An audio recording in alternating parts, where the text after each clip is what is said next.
Hola a todos, buen día. Mi nombre es Alexandra y este es el video de mejora continua de conceptos avanzados de CSS y SAS. Estos son los conceptos que escogí que, en mi opinión, son avanzados de los dos, del preprocesador y del lenguaje. Am, Cabe aclarar que para poder entender varias cositas respecto a lo que vamos a ver, hay que tener unos conceptos básicos ya de CSS, como por ejemplo cómo funciona la herencia, que es un lenguaje que se compila en cascada, cuáles son sus tipos de selectores, sus reglas, sus propiedades, conocer sobre el modelo de caja y las unidades de medida, entre otras cosas que se nos escapan como los transforms, pseudoelementos. La especificidad también puede decirse que es un concepto básico de CSS, pero es un concepto que mucha gente no conoce y que aporta mucho en la ejecución de nuestro código en la vida diaria, sobre todo cuando estamos trabajando con librerías en el que la especificidad es clave.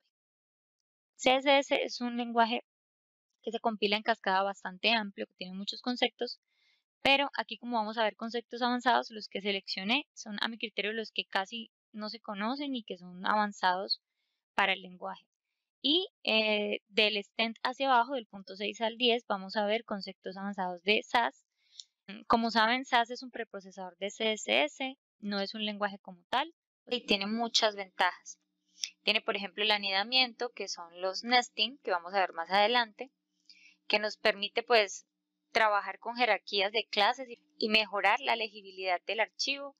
Nos ayuda a definir variables. CSS como tal ya tiene definición de variables, pero de una manera diferente. Se puede decir que las de SAS son mucho más fáciles. Tiene funciones, agregó el import, trabaja también con la herencia por medio de los stents. Ese es súper bueno, lo vamos a ver más adelante. Tiene operaciones, ciclos, condicionales y otra ventaja muy buena es que aporta y enriquece el lenguaje CSS y ofrece herramientas que el mismo CSS no tiene. Por ejemplo, las funciones, que se pueden llamar mixing. CSS no tiene esas bondades que el preprocesador SAS sí nos ofrece para mejorar nuestro código. Y sin más preámbulos, comencemos el video. La especificidad. ¿Qué es la especificidad? Es la manera mediante la cual los navegadores deciden qué valores de una propiedad CSS son más relevantes para un elemento y por lo tanto serán aplicados de esta manera. Entonces aquí tenemos una tabla donde nos dicen de mayor a menor qué pesa más o qué es más específico en las reglas CSS. Entonces, ¿cómo podemos saber qué regla tiene mayor especificidad? En este caso, pues en esta imagen está representada con una X, pero en la regla o en la documentación realmente aquí es con un 1. Entonces, por ejemplo, el important vale 10.000, los estilos en línea valen 1000, los selectores de tipo ID valen 100, los selectores de tipo clase y atributos o pseudoclases valen 10, los elementos o pseudoelementos, o sea, etiquetas directas, selectores de etiqueta, vale 1. Y los selectores universales, que es el selector general que vimos en la clase anterior, vale 0. Pero aquí vale la pena aclarar algo. Se llama especificidad porque entre más específico es más pesado. Por eso el important rompe con todo en la especificidad. El important es lo que más pesa, por eso se considera mala práctica. Pero entonces, ¿cómo hago yo para acordarme? ¿Cómo fue que dijo Alexandra? Una manera muy buena de acordarse en la vida diaria, en el caso de que tengas un problema que no se te aplica en la librería y crees que puede ser de especificidad el problema, entre más específico sea, más pesa. Entonces, por ejemplo, en los selectores de clase, yo puedo crear una clase para muchos elementos. Entonces yo voy a crear una clase, por ejemplo, para todos los botones de mi proyecto. Entonces esto no es tan específico porque es una clase que voy a usar en un montón de elementos. Pero, por ejemplo, el selector de ID, el ID de una etiqueta HTML es único. ¿Sí? Entonces por eso pesa mucho más que un selector de clase. Yo solo puedo aplicarle estilos a ese elemento en específico porque es único, ¿vale? Y los estilos en línea, por ejemplo, son aún más específicos porque yo lo aplico directamente en la etiqueta, en el HTML. Yo ni siquiera lo hago en el CSS, sino que lo hago en el HTML y es demasiado específico. Es como lo que más pesa antes del import. Y pues el selector universal es lo que menos pesa o es menos específico porque es muy general, porque no es nada específico. Vamos a ver esto en un ejemplo. Yo aquí tengo un proyectico en línea. Hacemos esto, listo. Tengo un section container y tengo 2 artículos y dentro de cada artículo hay un texto. Entonces yo, los 2 artículos tienen una clase, en común que es articles. Y pues esa es la que se está aplicando. Entonces, esto no es tan específico porque tengo una clase que estoy usando en 2 elementos. Pero digamos que yo le voy a aplicar estilos directos de selector de ID a mi primer artículo. Saber aplicarle, por ejemplo, este selector de ID, como ya habíamos hablado. En la clase anterior es con numeral y pongo el nombre. Guardemos. ¿Vieron que se modificó? Pongamos un background color diferente.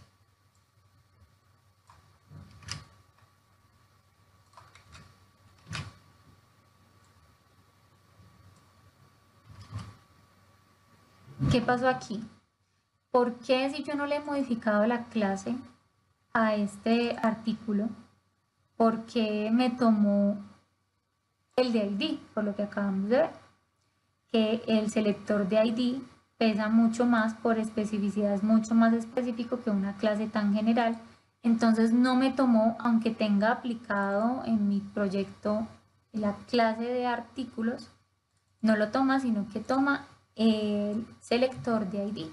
Por especificidad, por eso es que lo aplica. Pero ¿qué pasa si yo a este mismo elemento le pongo un estilo en línea y le cambio el background?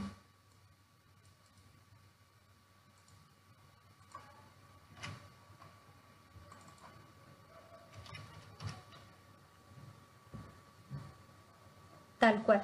Tomó fue el estilo en línea porque el estilo en línea, según la tabla que acabamos de ver, es muchísimo más específico que este selector de ID o que esta clase. Pero ¿qué pasa si yo pongo, por ejemplo, el background color en mi clase? Yo le pongo un importante.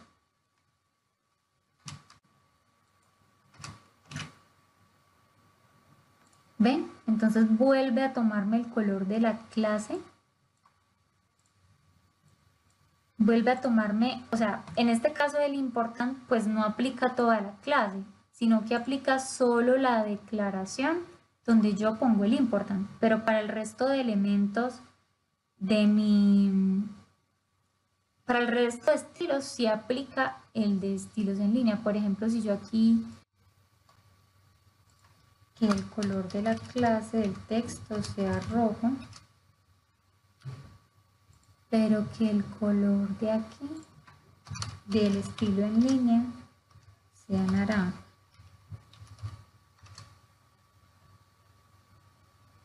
Entonces, ¿por qué tomó el color del estilo en línea? Porque por especificidad este es el último. Pero, Alexandra, si yo tengo un important aquí, que yo tenga un important en una declaración, no quiere decir que me va a tomar toda esta clase, no.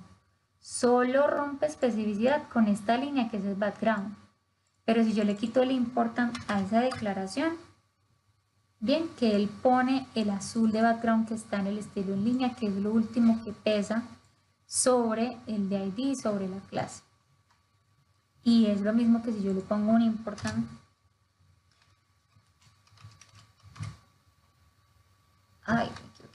que si yo le pongo un important al color del texto, pues él va a romper la especificidad solo en esta línea y no en toda la clase. O sea, él sigue tomando el background del estilo en línea, que es lo que sigue pesando aquí, pero al yo ponerle important al color de texto, él va a tomar es esto. Entonces, por eso esto es bien complicado, porque confunde mucho. En el momento en el que, por ejemplo, que yo diga, pero ¿por qué tienen color rojo? Por ejemplo, que yo puse en estilo en línea, yo digo, pero ¿por qué tiene un color rojo si yo lo estoy colocando aquí directamente que sea naranja? Resulta que hay un important por allá que rompe con toda la especificidad y yo no me doy cuenta y es solo una línea. Y yo no me doy cuenta más que todo, es porque yo creo que no está aplicando esta clase porque yo estoy usando un estilo en línea, me hago entender. Entonces esto es súper delicado y es muy chévere como tener la tabla de la especificidad bien clara.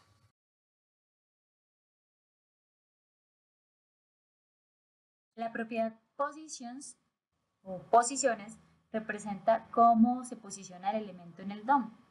Aquí tengo los 4 valores más usados, hay 2 más, pero solamente vamos a hablar de estos. El static es el valor de las posiciones por defecto de los elementos, las relativas, que son las que se usan para mover los elementos y se ubican de acuerdo a él mismo, el valor absoluto, que se ubica de acuerdo al padre con posición relativa más cercana, y la posición fix, que se ubica de acuerdo al body. Entonces aquí tengo un div padre y tengo 4 elementos dentro de él. Vamos a ver, interactuando con cada uno, qué es lo que les acabo de decir. Entonces, como les comentaba en la diapositiva, la posición relativa se mueve de acuerdo a ella misma o a él mismo. Entonces ya les voy a explicar cómo es eso. Vamos a mover la propiedad 1. Vamos a ponerle posición relativa. Y vamos a decirle que, bueno, los elementos los posicionamos de acuerdo a las direcciones que usamos por lo general en margin y en padding o en el modelo de caja, que es top, right, bottom y left, ¿vale? Entonces en este caso yo le estoy diciendo que este elemento tiene una posición relativa y que se ubique en la parte de arriba. No se movió. ¿Por qué no se movió? Porque este elemento, cuando es relativo, se va a ubicar de acuerdo al mismo. Y pues la posición top 0 es exactamente donde él está. Pero si yo le digo posición 0 menos 30, por ejemplo, él va a subir. ¿Me hago entender? Entonces, como que el plano de direcciones o las coordenadas con las que él se va a empezar a mover va a ser donde él estaba posicionado inicialmente. Y si yo quiero, por ejemplo, top 0, va a estar tal cual arriba donde él estaba. Si yo le digo que right, tiene que ir hacia la derecha y así pues lo ubicamos. Si yo lo quiero para abajo, bottom y así sucesivamente. Claro está ahí, ¿cierto? La posición relativa se mueve de acuerdo a él mismo. Vamos a quitarle esto y ahora vamos a mirar la posición absoluta. Como les comentaba, la posición absoluta se mueve de acuerdo al padre o al ancestro más cercano que tenga como posición que sea relativo. Entonces, para esto vamos a ponerle posición relativa al body para que se mueva de acuerdo al body. Y vamos a usar el 1 nuevamente. Posición absoluta. Si yo le pongo top 0, tiene que irse para arriba. Perfecto, pero ¿qué pasó? Desapareció el 0. Cuando tengo posición absoluta, el elemento se pone por encima. Ahorita ya que hablemos de Z-index, vamos a ver las dimensiones que maneja CSS y que aquí también como que las trabaja cuando el elemento tiene posición absoluta. Como que lo saca del espacio que él ubica en el DOM, que él estaba ocupando en el DOM, perdón, y lo pone por encima como en una tercera dimensión. Vamos a comprobar esto. Si por ejemplo yo lo posiciono, le digo que se vaya para la derecha. ¿Ven que ahí estaba el div 0? Lo que pasa es que estaba debajo del 1, no había desaparecido. El 1 salió por ser posición absoluta y por eso es que la posición absoluta la ocupamos por lo general para poner un elemento por encima del otro. Digamos que también hace un Z-index o algo así, pero más adelante vamos a ver. Pero ¿qué pasa si yo, en vez de ponerle posición relativa a mi body, le pongo posición relativa a este cuadro, que es el que lo contiene? ¿Cómo se va a ubicar? Container tiene posición relativa. Si ven, al yo ponerle derecha, right 0, él se pegó aquí. Como que su plano de movimiento es el padre que lo contiene. Entonces, si yo le pongo el body, por eso se fue totalmente hacia la derecha, pero si yo le pongo otro que es más pequeño, va a llegar hasta ahí. No quiere decir que el elemento no pueda salirse. Claro que sí. Por ejemplo, si yo le pongo menos 50 px, él va a salirse del elemento. Tener presente que por fuera del borde del elemento del contenedor hacia afuera es negativo, hacia abajo, hacia arriba, negativo y hacia adentro es positivo, entonces así se mueve. Si yo por ejemplo le digo top menos 50, vamos a quitar este, si ven que se va para allá arriba, si yo le pongo button menos 50, se va a ir para acá abajo, pero después de la línea, 50 puntos después de la línea. Si yo le digo 0, va a quedar exactamente en el punto. Más o menos el plano cartesiano donde se mueve básico es el padre que lo contiene que tenga posición relativa, porque si yo al contenedor le quito la posición relativa, él se va a ir, se va a perder a buscar el elemento que tenga esta posición. Por eso a veces, como no tenemos eso claro, le ponemos posición absoluta a los elementos y se pierde. No lo vemos en el DOM, por lo mismo. Ahora vamos a decirle a este uno que sea posición fix para ver cómo trabaja. Y vamos a decirle que es un top 0. Vamos a decirle que su tamaño va a aumentar 100%. Y vamos a aumentarle el tamaño de este contenedor para poder ver cómo se maneja esto. Entonces, lo que les decía con las diapositivas, la posición fix se pone por encima igual que la posición absoluta, pero la posición fix se queda fija y se ubica de acuerdo al body, se queda fija. Entonces, en este caso, usa mucho eso para posicionar headers o poner aquí en la parte inferior chats que estén siempre ahí fijos sin importar el scroll. Vamos a ver la diferencia entre la posición absoluta y fix. Vamos a ubicar, por ejemplo, el 3 de absoluto.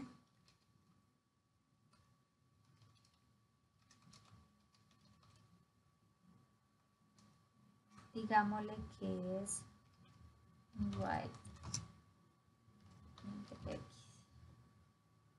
Como el que está relativo más cercano es el contenedor, por eso se pega ahí. Pero miren que al yo hacer scroll, cambio el fix. No, el fix se queda fijo donde yo lo ubiqué de acuerdo al viewport, ¿sí? No al elemento donde lo puse, al viewport. Entonces el absoluto se va pues con la posición donde está, pero el fix no.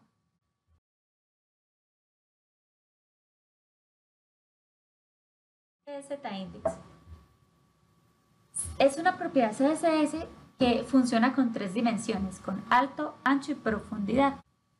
La profundidad hace referencia al orden en que los elementos se superponen uno por encima de otro, y pues ese es el propósito, poder poner un elemento uno sobre otro, como aquí está en la imagen. Entonces se pueden asignar a cada uno un número por medio de la propiedad Z-index. Entonces este ejemplo es perfecto.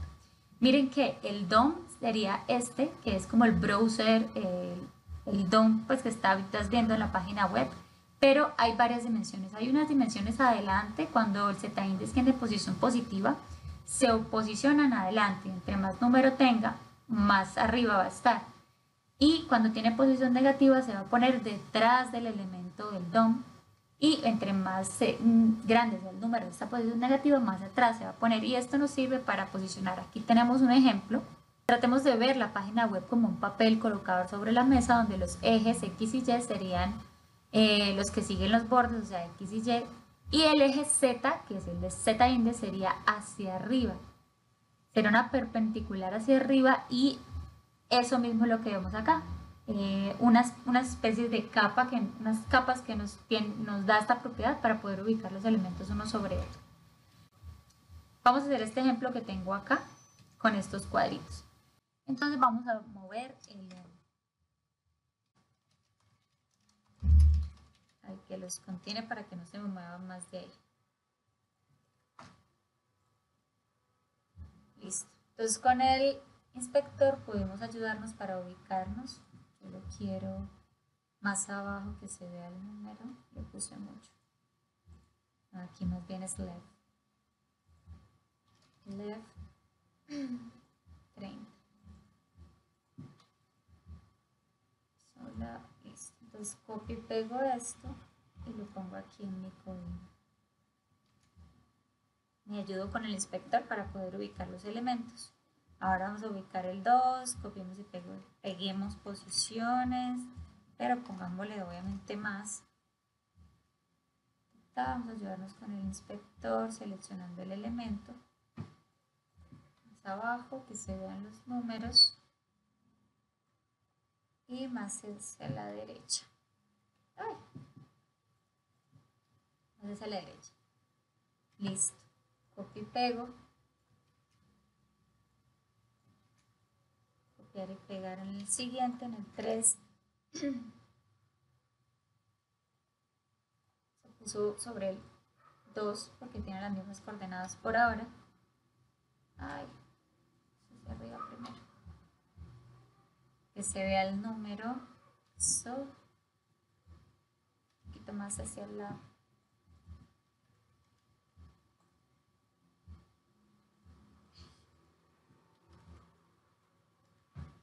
Listo.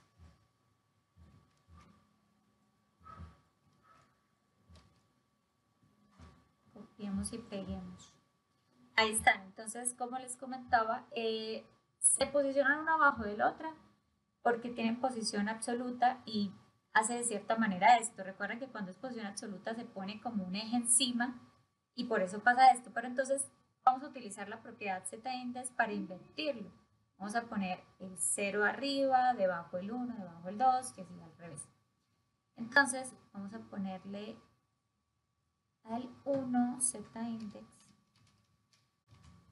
Primero con el 1 y le ponemos un número negativo para que se ponga por debajo y tal cual lo hizo. Ahora vamos a hacerlo con el 2. Vamos a ponerle menos 2 para que se ponga debajo del 1 y en el 3 tenemos que ponerle menos 3 para que se ponga debajo del 2. Y listo, ¿sí ven? Manejando esa lógica de que pues, los números positivos van a estar por encima en los ejes superiores y los negativos por debajo del DOM, podemos mover las cosas y ubicarlas.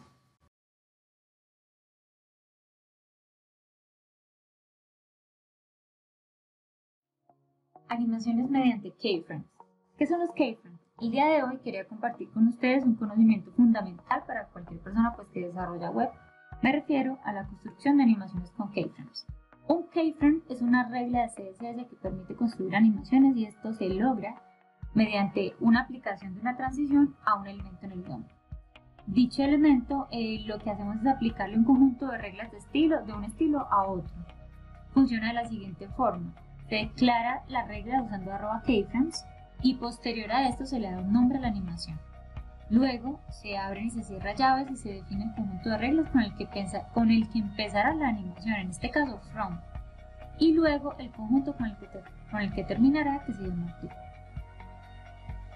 Vale la pena aclarar o también tener presente a la hora de usar cualquier propiedad de CSS, revisar en la página que les hablé en la clase pasada, taniuse.com, donde colocando el nombre pues, de la propiedad, en este caso keyframe, nos dice cuáles navegadores lo soporta y a partir de qué versión.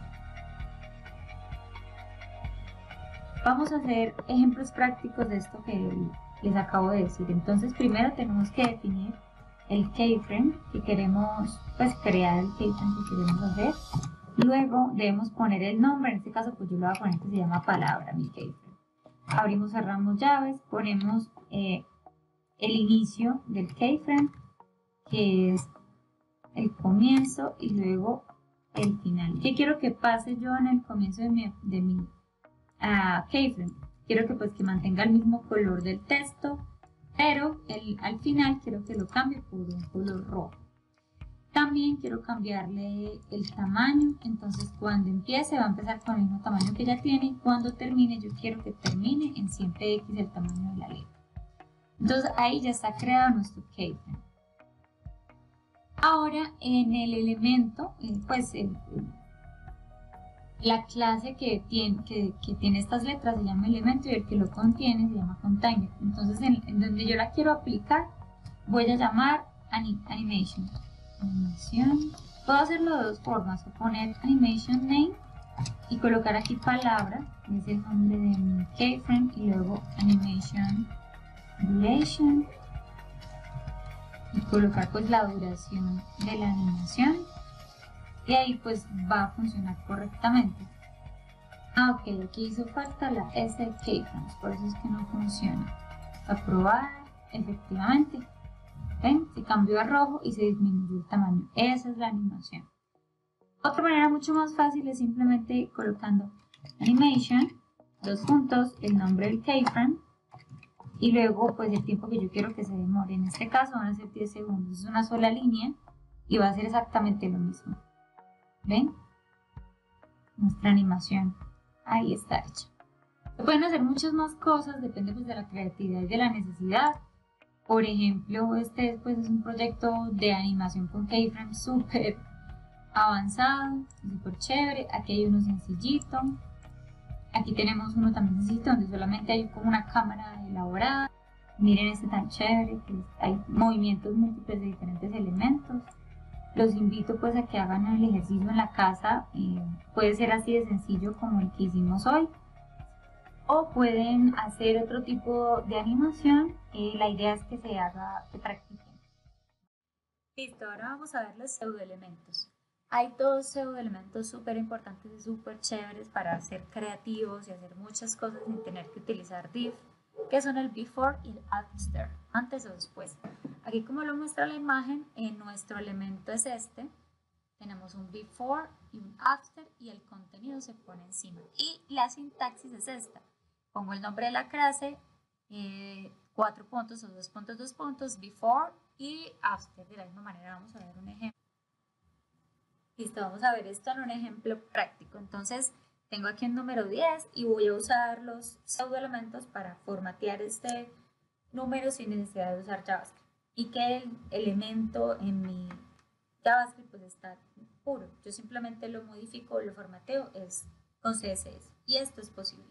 Tener presente que no me va a aparecer si no le pongo la propiedad content. No importa que esté vacío, pues debes ponerla, si no, no se te va a visualizar en el DOM. Ahí ya debería aparecerme, perfecto. Y aquí vamos a hacer esto. Listo, ¿sí? Formateé un número con CSS. Vamos a ver cómo aparece en el inspector. Tener presente que el before y el after no se ven en el HTML, no son elementos del DOM, vienen siendo como hijos del elemento, en este caso del H1. Y ahí ven algo interesante también, es que al ser hijos del H1 o del elemento que lo está usando, también, por ejemplo, podemos usar display flex y se pueden organizar como si fueran flex items, como lo vimos en la clase pasada. Entonces vamos a ponerle display flex en lo que pertenece al H1. Vamos a ponerle display flex al H1 y, por ejemplo, para que puedan entenderme, vamos a ponerle flex direction.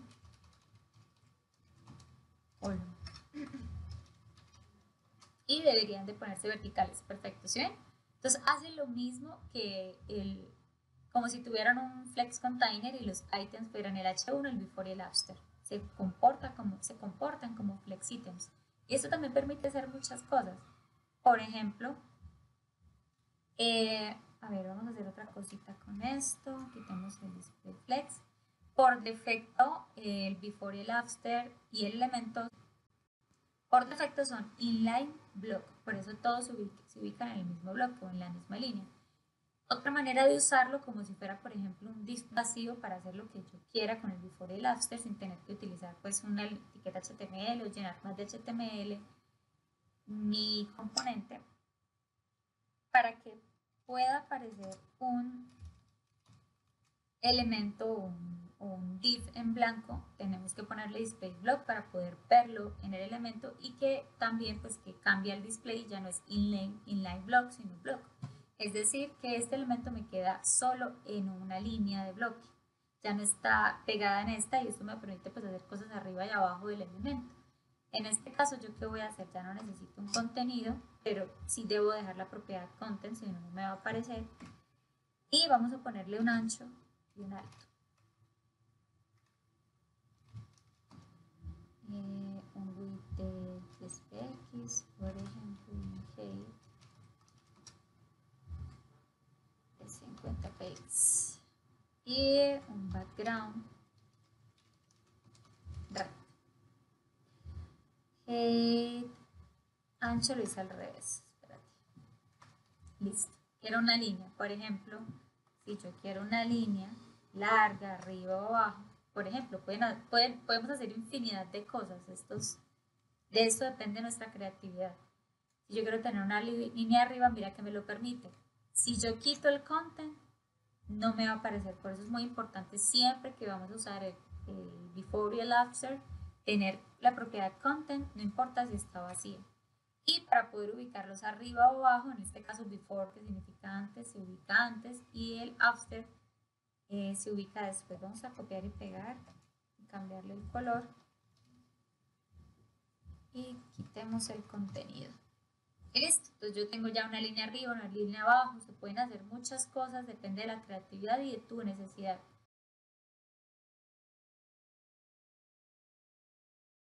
Entonces, los selectores especiales.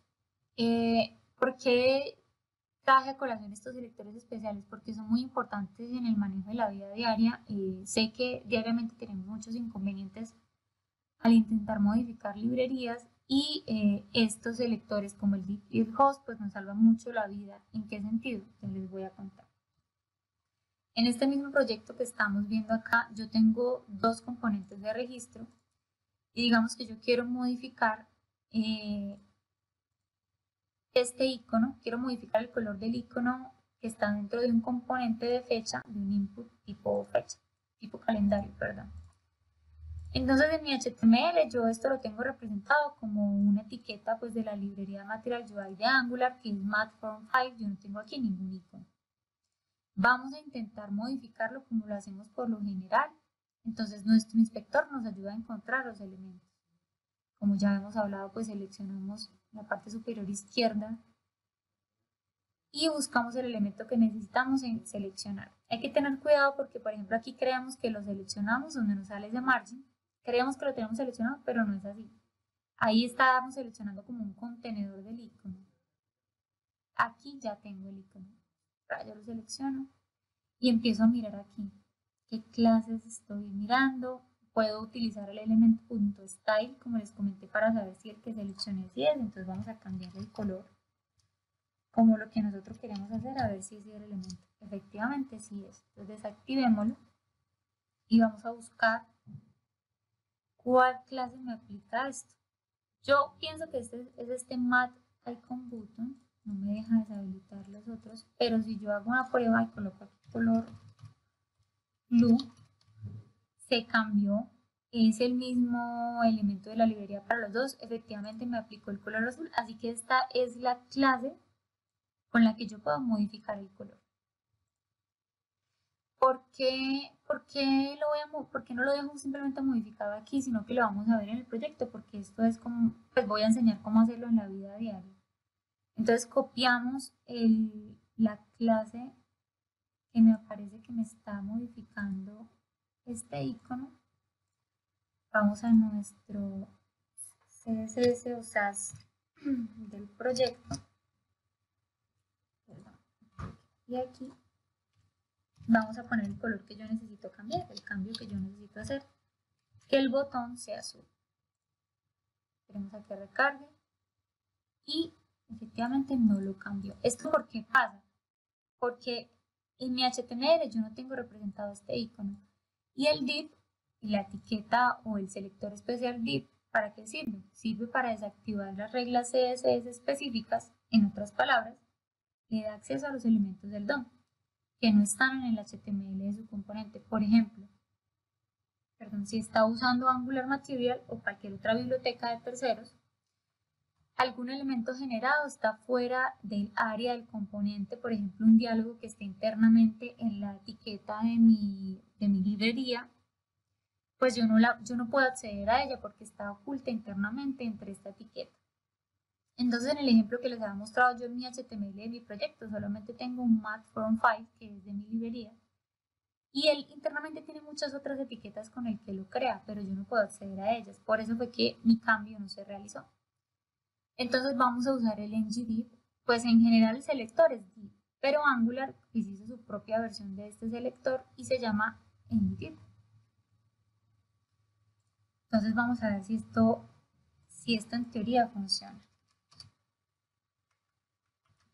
if es ng if espacio, a ver qué pasa. ¿Ven? Lo hizo. Entonces por eso fue que yo no trabajo directamente aquí en el inspector, porque me sirve que vean cómo lo trabajamos en nuestro proyecto, porque tal vez aquí yo apuntando directamente a la librería pues lo cambia, pero cuando yo lo voy a hacer en mi proyecto no lo hace, por eso lo hago de esta manera.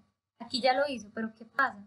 Que en todos los componentes de mi proyecto donde yo estoy usando este elemento de la librería, me hizo el cambio. Esto es peligroso. En caso de que yo necesite hacer este cambio específicamente en un solo componente, pues puedo tirarme o dañar la UI o la maquetación de otro componente. Entonces, el div se usa de esta manera cuando yo necesito hacer un cambio general en la etiqueta o en el elemento de mi librería, hacer un cambio en todo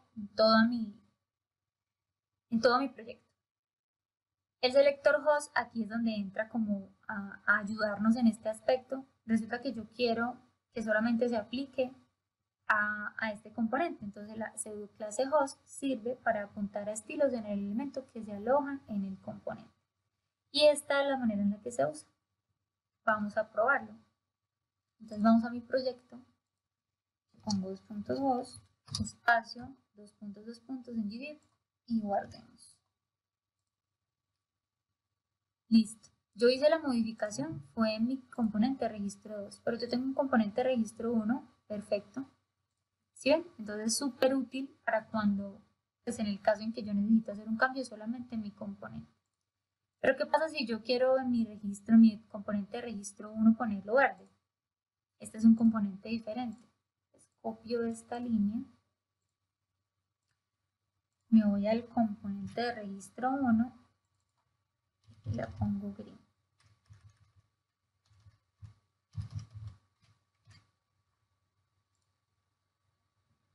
Y listo. Entonces el componente de registro 2, que fue el primero que modificamos, está azul, y el de registro 1 está verde, perfecto, tal cual lo que necesitamos.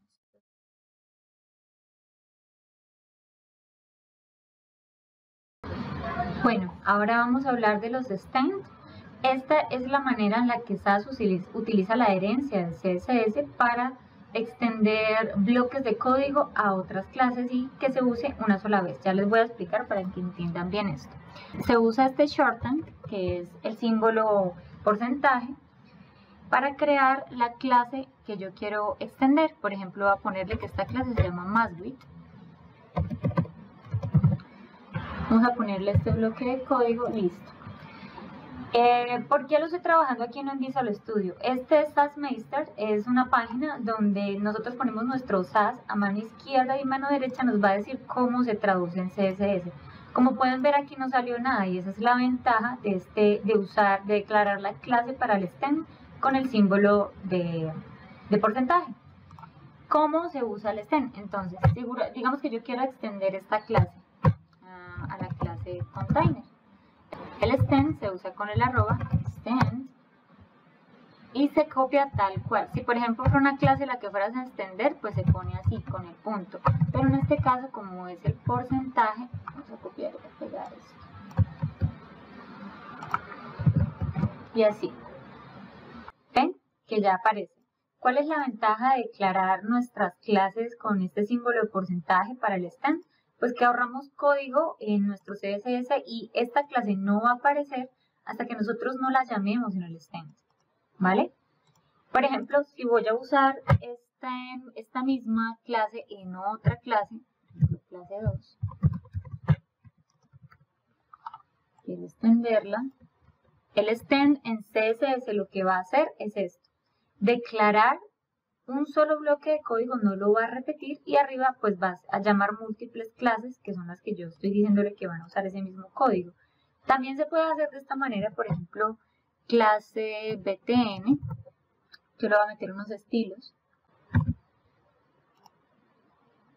Sí, o sea, si lo hago con una clase normal, pues igual va a aparecer, pero entonces btn info, resulta que yo quiero extender las clases de este botón igualitas a este, entonces extend.btn.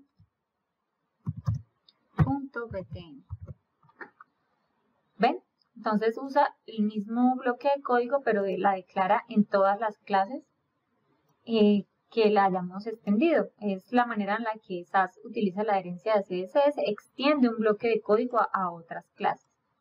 Y pues lo ideal es usarlo con el porcentaje, ya que este código pues no aparece en la compilación hasta que lo llamamos en un stem. Por supuesto, una de las ventajas más notables es que si yo necesito los mismos estilos para muchas clases o para muchos elementos en mi proyecto, no tengo que repetir código múltiples veces, simplemente crearlos en una clase y extenderlos al resto de mi proyecto. Y esa es la ventaja pues del stem, de extender código.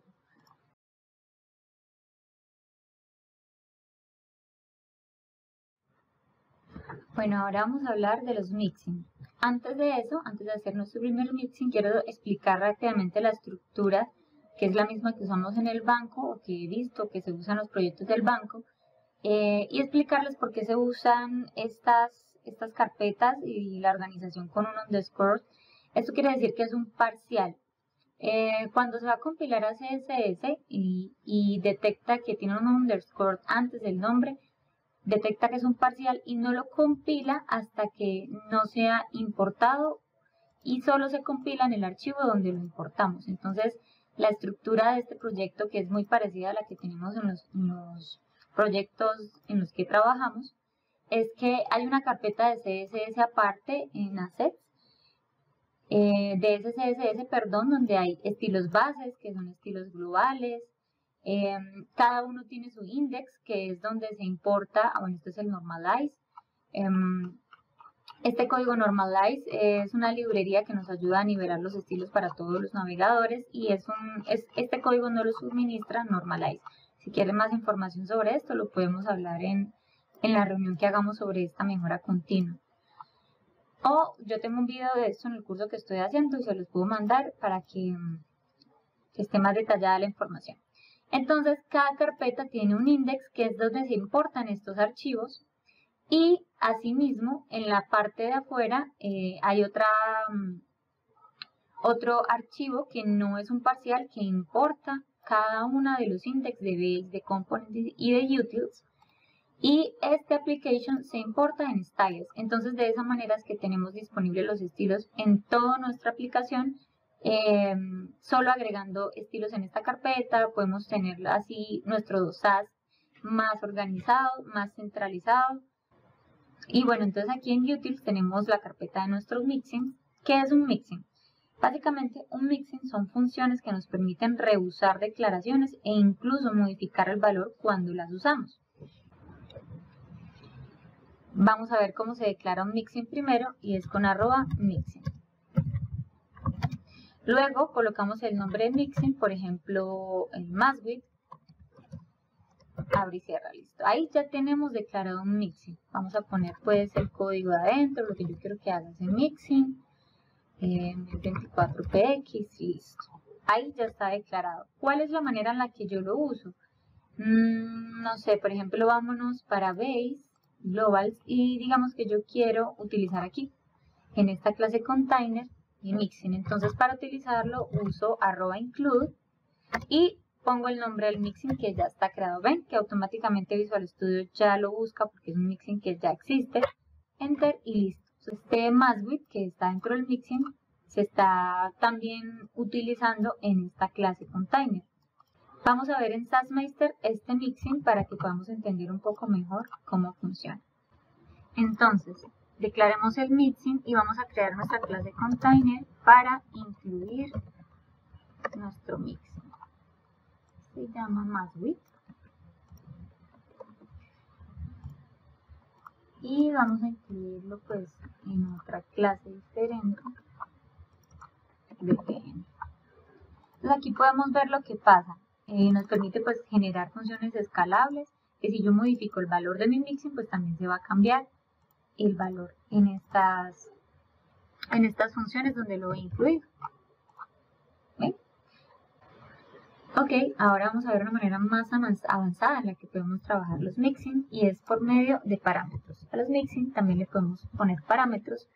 Vamos a crear entonces la variable maswidth, vamos a ponerlo sin guión para que no se confunda con la propiedad.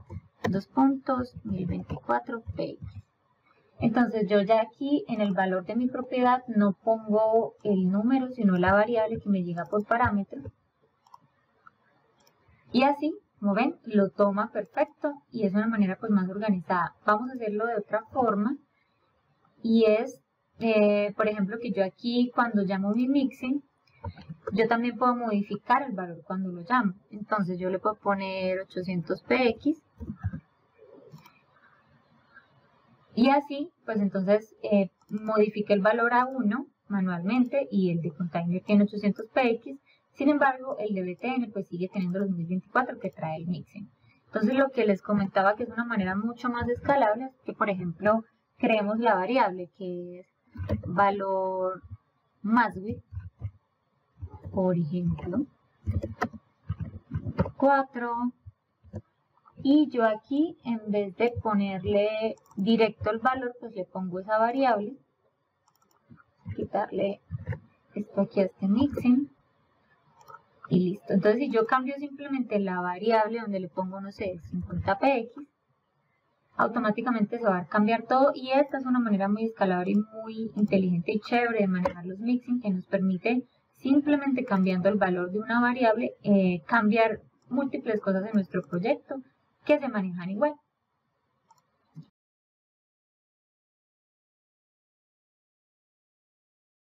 Continuamos con el siguiente término de SAS, que es nesting, y significa anidaciones. Entonces, vamos a hacer un ejemplo de las anidaciones en SAS. Digamos que tengo una clase container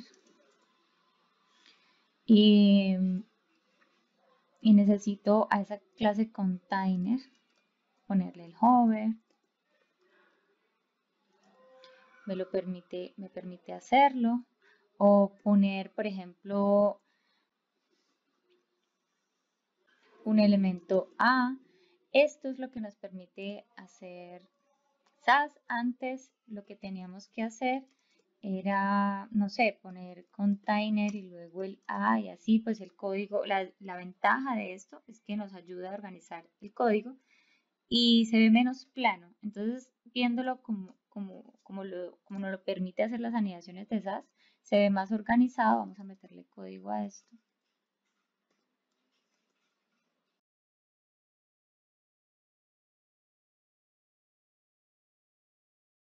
Entonces, si ven en el SAS, en la compilación de SAS, como sería por lo general, habría que poner la clase container y luego el hijo. Y si esto tuviera aún más anidaciones internas, por ejemplo, que yo lo colocara aquí un P, margin 0, se haría aún más largo y esto pues sería muy difícil de leer y de esta forma pues tenemos el código más organizado. Ya les dije las ventajas de la anidación, sin embargo esto es peligroso cuando son selectores muy largos o cuando están muy anidados.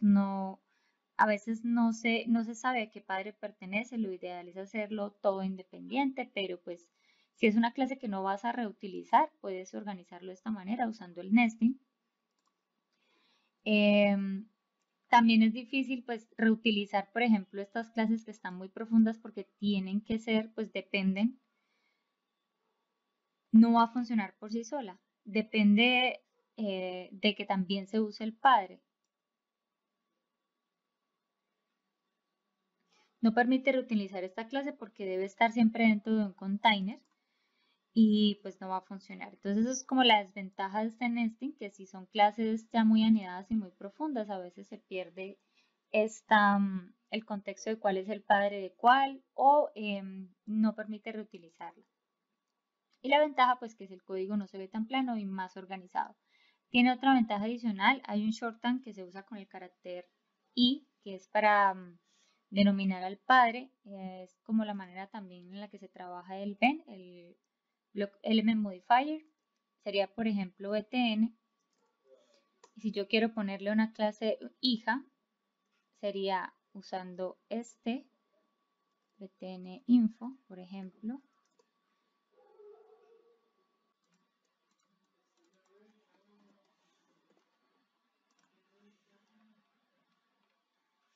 Entonces, como podemos ver aquí abajo, es como si hiciéramos btn raya al piso info y si hay otro más abajo, más concatenado,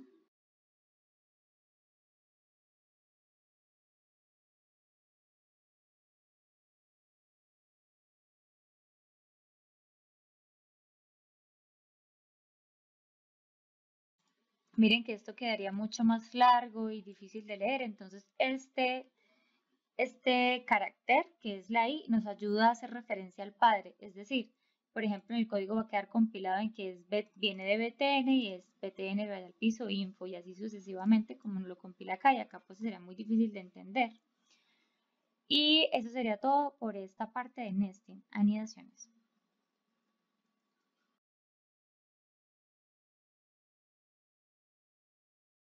Bueno, ahora vamos a ver la directiva content. Es una característica del mixin que aumenta la funcionalidad y la complejidad de los mixin y se declara con @content. Nos permite agregar un bloque de código, pues básicamente su funcionalidad en el mixin es que nos permite agregar un bloque de código dentro de un mixin. Vamos a ver esta teoría en la práctica. Vamos a cambiar el nombre de este mixin. Ahora se llama responsive. Este MassWidth ya no existe, vamos a cambiarlo.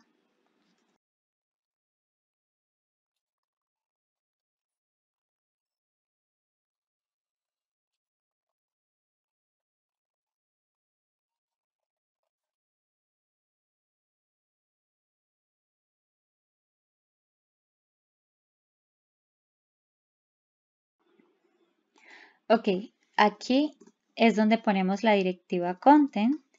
¿Y qué vamos a hacer? Por ejemplo, vamos a quitar esto.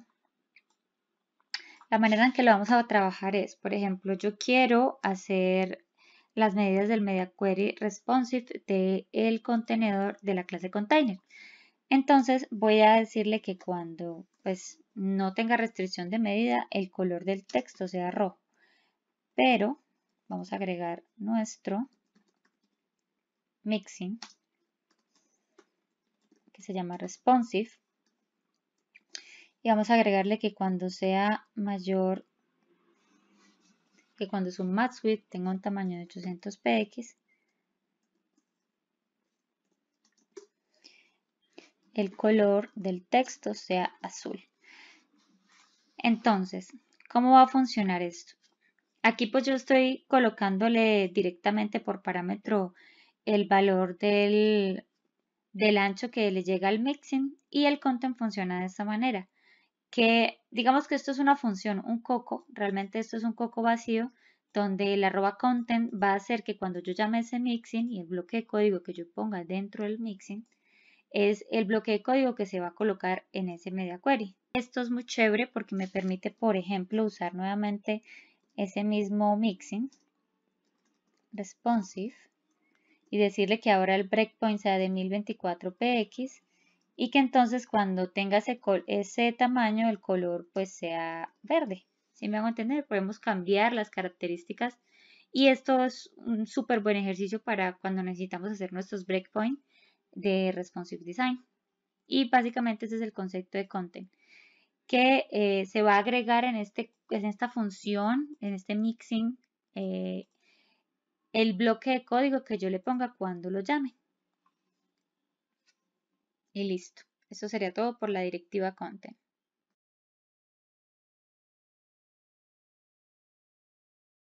Ahora vamos a ver los condicionales y los ciclos en SAS.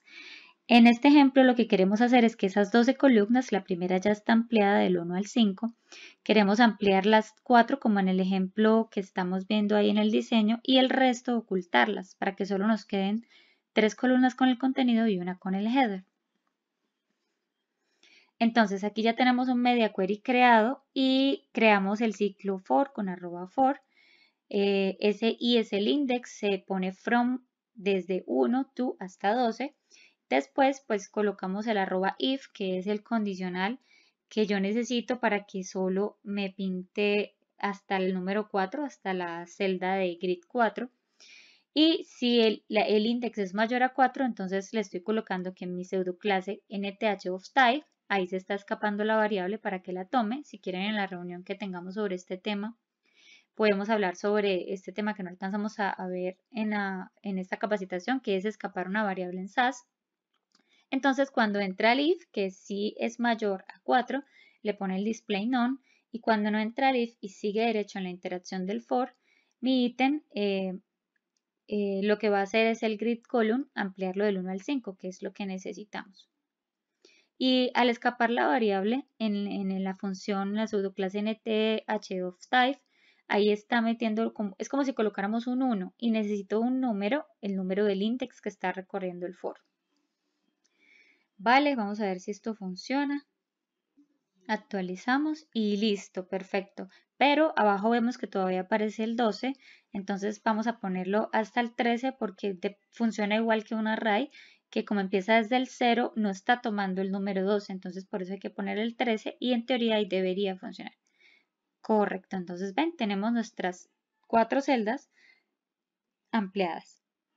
Y básicamente pues ese es el concepto o la manera en la que podemos trabajar con condicionales y con if. Pues concepto es el mismo que usamos por ejemplo en JavaScript y en Java, que es un ciclo igual, es un condicional igual. Lo que pasa es que se trabaja pues con un @for, @if, y esas pues las ventajas que nos da SAS respecto a los condicionales y los ciclos. Y pues eso sería todo por este video.